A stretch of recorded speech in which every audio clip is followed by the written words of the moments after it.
बिस्मिल्लाहिर्रहमानिर्रहीम। आज की बात में आज हम बात करेंगे। आज हमारी मोटिवेशन का टॉपिक है तो ज़रा सा डिफरेंट है, मगर सियासी अदब से है, बहुत इंटरेस्टिंग है, दिलचस्प है।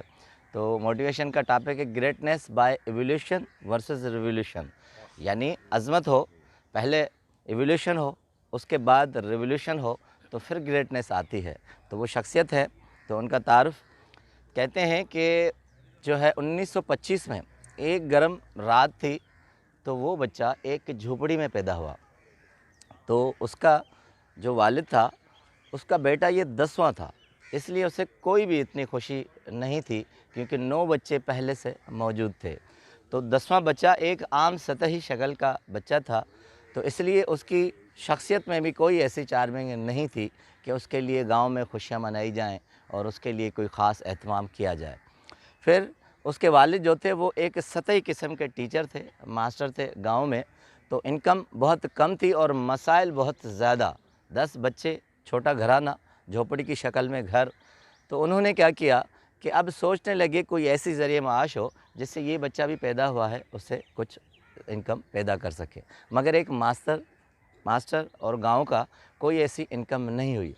मगर कहते हैं ये बच्चा थोड़ा सा बड़ा हुआ तो उसने ख़ुद अपने वालिद का हाथ बटाने के लिए मंडी से केले वगैरह लेने शुरू किए और वो उसके साथ काम करने लगा।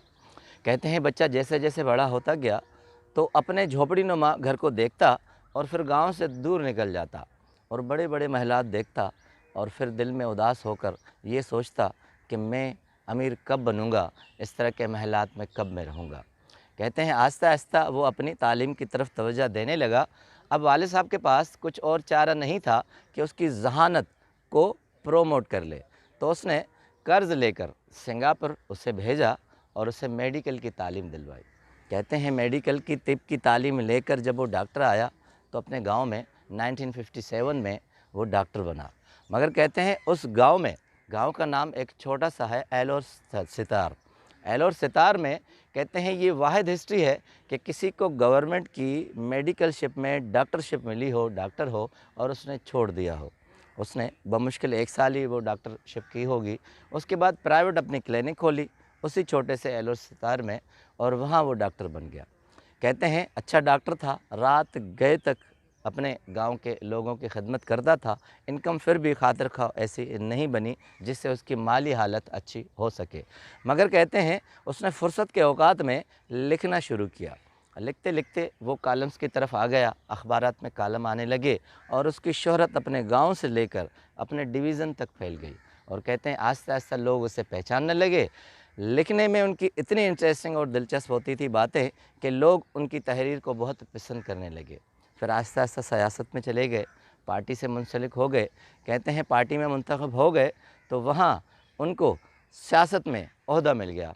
उस ओहदा मिलने के बाद कहते हैं कि वो 1964 में इलेक्शन में कामयाब हो गए और उसे डिप्टी पार्लियामेंट में एक ओहदा मिल गया। मगर कहते हैं दोबारा जब 4 साल के बाद इलेक्शन हुई तो वो एक बागी बन चुके थे, एक उनकी जहनीत मैच्योर्ड हो चुकी थी और वो हकीकत सच और झूठ को पहचान सकते थे।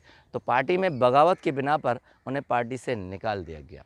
जब निकाल दिया गया, अब ये एक ज़बरदस्त सोचने की बात है कि जब आप पार्टी से सुबुकदोश हो जाएं या निकाले जाएं और आपके पास वक्त हो, बजाय कि मलाल करें, अपना वक्त ज़ाया करें, तो उन्होंने वक्त ज़ाया नहीं किया और इस मलाल में सोचने में ऐसे फारिग नहीं बैठे। उन्होंने एक किताब लिखना शुरू की। कहते हैं कि किताब इतनी शोहरत याफ्ता हो गई कि उसकी शोहरत अब पूरे मुल्क से लेकर आहिस्ता आहिस्ता बाहर लग गई।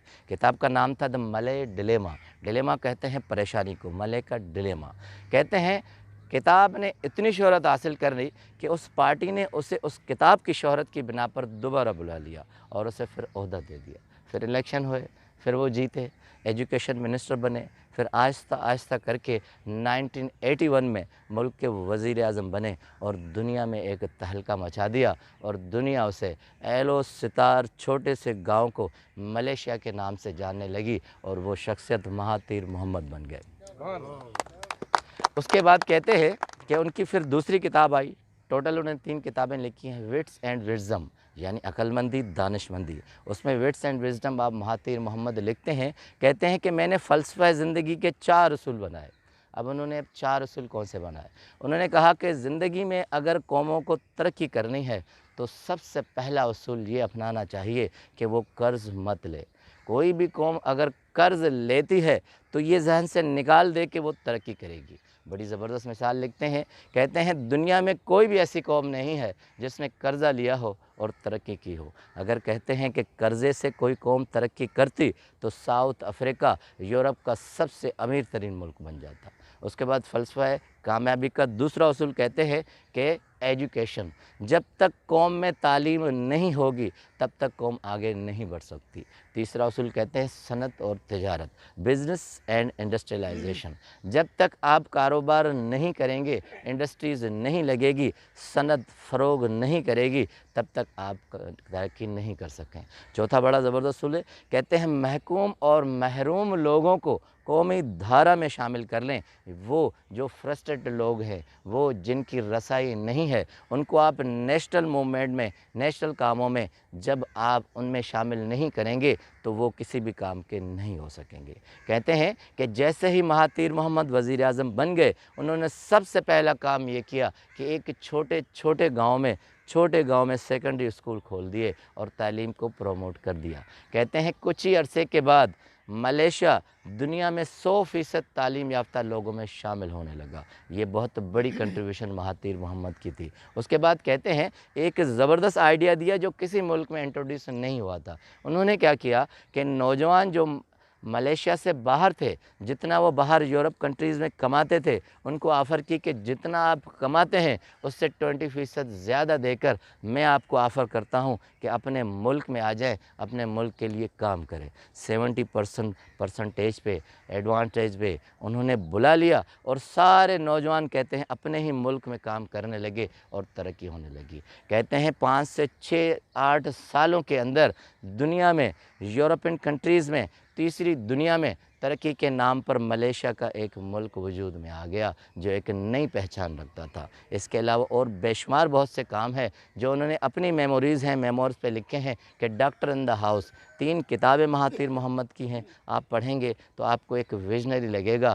Greatness by evolution versus revolution آپ کو پتہ چلے گا کہ ایک شخص جو ایک جھوپڑی میں پیدا ہوا تھا، محلوں کو دیکھ کر ایک حسرت سے آہ بھرتا تھا، وہ کہاں سے کہاں پہنچ گیا۔ اب کہتے ہیں مہاتیر محمد نے کہا، اپنی میموریز میں لکھتے ہیں ڈاکٹر ان دا ہاؤس، کہتے ہیں جب میں وزیر اعظم کے عہدے پر آیا تو اب میرے پاس 2 راستے تھے، یا تو میں اپنے خاندان کو امیر کروں اور وہی محلات جو میں بچپن سے دیکھتے آیا تھا اپنے خاندان کے بنا لوں، یا پھر میں اپنی قوم کے افراد کو ان جھوپڑیوں سے نکال کر اس محلات میں آباد کر لوں۔ کہتے ہیں پھر مجھے دوسرا آئیڈیا آیا، میں نے جھوپڑیوں سے اپنے لوگوں کو، قوم کو نکال کر محلوں میں آباد کیا۔ ان کی کوٹیشن ہے وٹس اینڈ وزڈم میں، کہتے ہیں بہت مشہور ہے، آپ نے سنی ہوگی، کہتے ہیں کہ ایک بھوکے شخص کو آپ مچھلی دے کر اس کا ایک دن اچھا گزار سکتے ہیں، مگر ایک بھوکے شخص کو آپ مچھلی پکڑوانا سکھا دیں تو اس کی ساری زندگی اچھی گزرے گی۔ تو آپ بجائے کسی کو ایک مچھلی کھلانے کے مچھلی پکڑنا سیکھیں کہ اس کی زندگی آسانی سے گزر سکے۔ آپ کا بہت بہت شکریہ۔